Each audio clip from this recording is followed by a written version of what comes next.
Hi there and welcome back. Let us talk about the year 2019 and 2020. That year that brought us the deadliest disease, took most of our loved ones and brought a lot of inflation to our communities and countries, right? I mean, that year definitely did destroy the economy. But not only did it do that to us, it also exposed a lot of negative culprits in the government when a lot of looting took place and they stole 500 billion from its citizens. And also, let's talk about the damages that occurred to the infrastructure.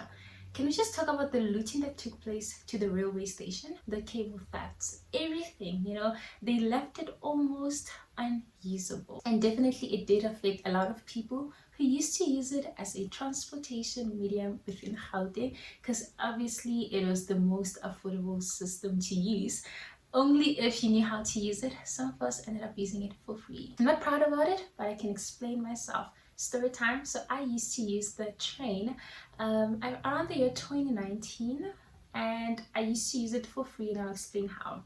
I used it for free due to circumstances, financially and obviously the environment that I was in. The train station that I used to use to board the train, there were basically no staff there, so no one was selling tickets. You couldn't purchase tickets. And also the time frame that I used to use, I would start, I think, using it if I was going to Pretoria. I would take the first 4:30 train all the way to Germiston town, and from Germiston town I would board the 6 o'clock train going to Pretoria, and then obviously I'll come back in the evening. Obviously there were pros and cons. The positives, they were the fact that I would travel for free, but the negatives there is that whenever there was security I would always panic because I never had a ticket on me. So that was like the worst time to find yourself in, imagine. So yes, South Africa's most affordable, or should I say most convenient, in Gauteng transportation medium was left exploited by the year 2019, and I'm referring to the railway train, of course. Cable theft took place and the railway was left exposed almost to nothing. Many workers lost their jobs, including people who worked at the train station,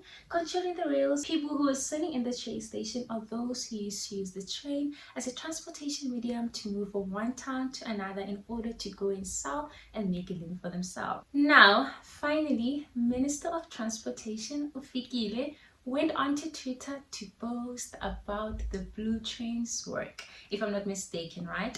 And he was so proud of his work, so he took a picture of the long queue with everyone so excited to take the train from Soweto to their different destinations. And obviously South Africans, being South Africans, many were excited. They're like, finally, after 2 years, we've got it right. And others were saying, you cannot be proud of such a queue, do something about it. People are never happy. It's just to show you, whether you do good or bad, they will always have something to complain about. Nonetheless, guys, some of us are excited that finally the economy is about to wake up again. People are about to transport their goods from one place to another using the train. We are about to have some of the most cheapest headsets being sold at the train stations. Come on, like something's about to happen, right? 30 minutes later, we see a tweet trending, and it's the very same train which appears to have stuck in the middle of nowhere, leaving some of the workers or people who are traveling stranded in the middle of nowhere.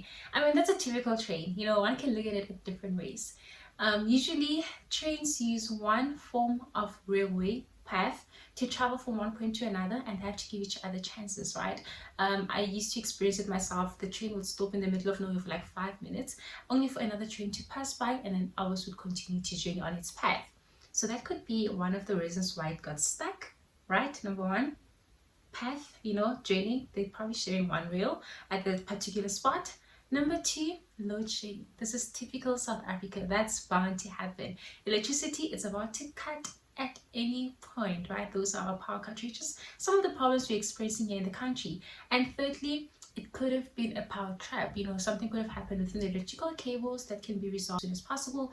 Lastly, just South Africa being exposed. South Africa, you just never know. One of the passengers who boarded the train said it was just a power trap. The issue was resolved within 30 minutes. Let's trust them.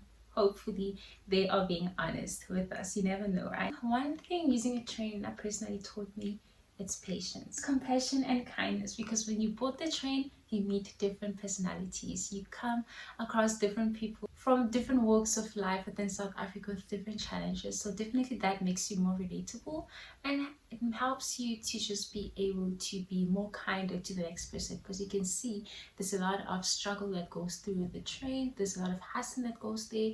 I mean, theft is high, you know, so you also become aware and guarded of your safety and your belongings. You know, you just also become wiser to not take out your phone at the train station. So you see there's a lot of learnings there. But yeah, I don't have much to say about this topic here, besides well done Fikile and the railway infrastructure people. Finally people get to get their jobs back. Hopefully they will hire the right deserving people, you know, and they will keep the infrastructure going, but always making sure that the train is functional. More than anything, I'm just happy for Abo Mama who will be able to travel to different firms, you know, and get to make profit and feed their people, communities, and their kids. Anyways guys, thank you so much for watching. Till next time, bye.